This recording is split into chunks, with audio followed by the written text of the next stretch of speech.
اعوذ باللہ من الشیطان الرجیم بسم اللہ الرحمن الرحیم السلام علیکم ورحمۃ اللہ وبرکاتہ۔ حکمت عملی، فہم و فراست اگر مذہبی جماعتوں کے لوگوں نے سیکھنی ہے تو وہ جمعیت علماء اسلام کے اکابرین سے سیکھیں، ان کی بکس مطالعہ کریں، اور اگر وہ مطالعہ نہیں کر سکتے تو جمعیت علماء اسلام کے امیر مولانا فضل الرحمان صاحب کی پیروی کرنا شروع کر دیں، ان کو سنیں، سمجھنے کی کوشش کریں، آپ کو سمجھ آئے گی حکمت عملی کیا ہوتی ہے، فہم و فراست کیا ہوتی ہے،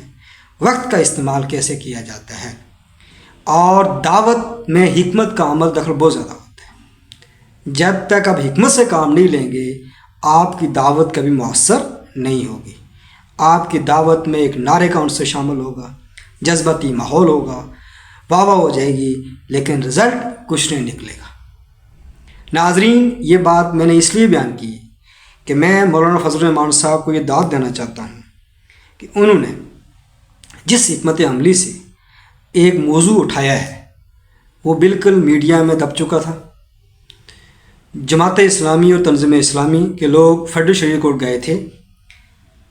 ربا کے خلاف، انسداد سود کے خلاف کے حوالے سے۔ پچھلے سال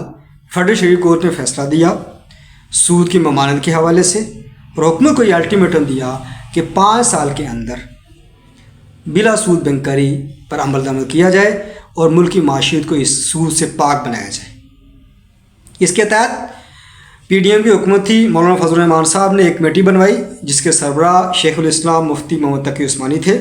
اس میں علماء بھی تھے، وکلاء بھی تھے، اور اکانومسٹ بھی تھے،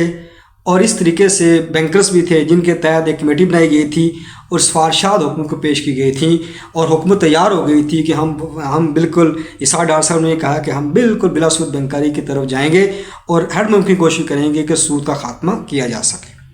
لیکن پھر ہوا یہ ہے کہ 1-2 بینک نے جا کر اپیل دائر کر دی سپریم کورٹ میں اس فیصلے کے خلاف، جس کی وجہ سے یہ معاملہ ڈیلے ہو گیا۔ اب یہ جو ہے نا کیس کورٹ میں چل رہا ہے۔ پچھلے دنوں 22 اگست کو جب مبارک ثانی کیس قادیانی کے ضمن میں سماعت ہوئی سپریم کورٹ میں، مولانا فضل الرحمان صاحب خود جا کر پیش ہوئے، مفتی تقی عثمانی صاحب ترکیہ سے ویڈیو لنک کے ذریعے شامل ہوئے، تمام مسجد وہاں کے نمائندے وہاں گئے ہوئے تھے، اور چیف جسٹس نے جب متنازع فیصلے کے خلاف وہ پیراگراف حذف کیا اور اس طریقے سے قادیانیوں کا کے حوالے سے جو قانون تھا اس کو ایسے حالت میں برقرار رکھا، تو جس کے بعد مولانا فضل الرحمان صاحب نے چیف جسٹس سے شکریہ ادا کیا،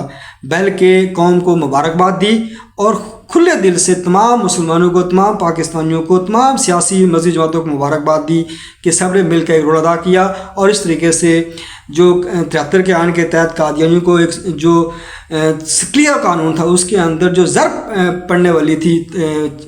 سپریم کورٹ کے فیصلے سے، وہ معاملہ حل ہوا۔ اب جب تقی عثمانی صاحب کے دلائل کی بنیاد پر اور جسٹس قاضی فیصل نے یہ تسلیم کیا کہ ہم مسلمان ہیں، ہم سے غلطی ہو سکتی ہے، ہم درست کرنا چاہتے ہیں، ایک دین کا درد پیدا ہوا، ایک بہت بڑا فیصلہ دیا نبی صلی اللہ علیہ وسلم کی حرمت کے لیے، اور عشق رسول کا تقاضا یہ تھا کہ جو انہوں نے عمل کیا۔ اب اس موقع سے فائدہ اٹھاتے ہوئے مولانا فضل الرحمان صاحب نے ایک بڑی عمدہ عمل کیا اور جسٹس قاضی فیصل صاحب کو خط لکھا کہ دیکھیں، جب آپ نے عشق رسول کا ایک جو ہے نا عمل کر کے دکھایا اور نبی صلی اللہ علیہ وسلم کی حرمت پر ایک فیصلہ کیا، تو اسی نبی صلی اللہ علیہ وسلم کے دین کا ایک معاملہ ہے کہ سود کو حرام کر دیا گیا ہے، اور سود دراصل اللہ اس کے رسول ہے، اعلان جنگ ہے۔ تو جس طرح ختم نبوت نبی صلی اللہ علیہ وسلم کے خلاف اعلان جنگ کے پر حملہ کرنا، ختم حملہ کرنا نبی صلی اللہ علیہ وسلم جنگ کے مترادف ہے، جس کے خلاف امت مسلمہ کھڑی ہوئی، اور پاکستان کے آئین کے تحت 73 کے آئین کے تحت ان کو غیر مسلم اقلیت قرار دیا گیا قادیانیوں کو، اسی طریقے سے سود پر عمل کرنا دراصل اللہ اس کے رسول ہے، جنگ ہے۔ اس حوالے سے مولانا فضل الرحمان صاحب نے جسٹس قاضی فیصل صاحب کو خط لکھا اور یہ عرض کیا، یہ میں آپ کو پڑھ کر سناتا ہوں۔ یہ خط لکھا کہ جو اپیلیں ہو چکی ہیں بینکوں کی طرف سے ان کو نپٹایا جائے، اور جلدی جلدی نپٹایا جائے تاکہ جو ہے نا فیصلہ آ سکے، اور وہ جو اپیلیں کی گئی ہیں ان کو کالعدم ہونا چاہیے، اور سود کے خاتمے کا جو فیصلہ فیڈریشن کورٹ دیا ہوا ہے وہ اس پر عمل درآمد حکم شروع کرے، اور 5 سال کے اندر سود بلا سود بینکاری اور معاشیت کو سود سے پاک کرنا ہے۔ اب دیکھیں مولانا صاحب کی حکمت دیکھیں، ایک ایسا موقع چوز کیا جب ابھی 10-12 دن پہلے ایک فیصلہ آیا، ایک ایمانی کیفیت جسٹس صاحب کے اندر پیدا ہوئی اور انہوں نے ایک داد حاصل کی، اور مولانا فضل الرحمان صاحب کی بہت احترام دیا انہوں نے کہا آپ نے یہ فیصلہ سن کر جانا ہے۔ اب مولانا صاحب نے ڈی آئی خان سے مولانا قاضی فائز صاحب خط لکھ دیا اور یہ کہا کہ انسداد سود کے حوالے سے عمل درآمد کیا جائے اور وہ اپیل نپٹا دی کر فیصلہ کر دیا جائے کہ سود تو حرام ہے، جو چیز کتاب و سنت کے خلاف ہے وہ قرآن و سنت کے مطابق سود کو حرام کر دیا گیا ہے، تو وہ تو پوری پارلیمنٹ اور پورا فل بینچ بھی چاہے تو وہ اس کو حلال نہیں قرار دے سکتا، لیکن اب اپیل کا تقاضا یہ ہے کہ اسے سنا جائے، اس پر جلدی فیصلہ کیا جائے۔ اب وہ فیصلہ ہو نہیں رہا، وہ کیس پینڈنگ میں چلا جاتا ہے جب اپیلیں ہوتی ہیں۔ اب سنیں مولانا فضل صاحب خط کیا لکھا ہے، وہ پڑھ کر میں سناتا ہوں آپ کو، آپ سن لیں۔ عزت مآب جناب قاضی فائز عیسیٰ صاحب، chief justice supreme court of Pakistan, Islamabad, السلام علیکم ورحمۃ اللہ وبرکاتہ۔ امید ہے آپ بخیر و عافیت سے ہوں گے۔ مجھے کہتے ہوئے مسرت ہو رہی ہے کہ ختم کے حوالے سے آپ کا آخری مختصر فیصلہ انتہائی لائق تحسین ہے۔ گزارش ہے کہ تفصیلی فیصلہ جلد جاری کیا جائے تاکہ اسلامیان پاکستان پوری طرح مطمئن ہو جائے۔ وفاقی شرعی عدالت نے گزشتہ سال سود کے خلاف ایک فیصلہ دیا ہے۔ اس فیصلے کے مطابق حکومت کو ہدایت کی گئی تھی کہ 5 سال کے اندر مالیاتی نظام کو سود کی آلائش سے پاک کیا جائے۔ اس فیصلے کے خلاف کچھ بینکوں نے سپریم کورٹ